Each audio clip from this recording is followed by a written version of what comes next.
Ganyan sila noon. Ginoo, tila ako'y nabighanan sa dilag na iyon. Bakit di mo makapagdaupang palad? Ganito kami ngayon!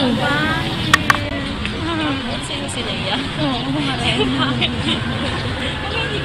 Pre, type ko talagang girl na yun. Ba't di mo kunin yung number? Wika, sinasabing ito ang kaluluwa ng isang bansa. Ito ang nagsisibing identidad ng isang bansang malaya. At bilang isang mamamayan ng bansang Pilipinas, meron tayong wikang Pilipino.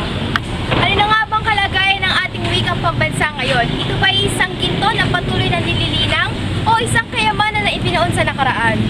Tara, sama-sama natin talakayin ang Wikang Pilipino mula sa makaluma patungo sa pabebeng panahon. Wikang Filipino. Masasabing pinagsamang makaluma at modernong pananalita natin ngayon. Alam pa kaya ng ating mga kababayan ang mga sinuunang terminolohiya?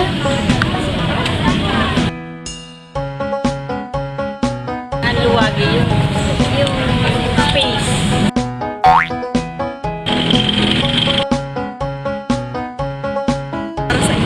Panlag.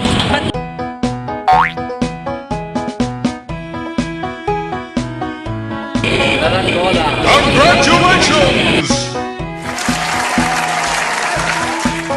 Alam pa naman pala eh.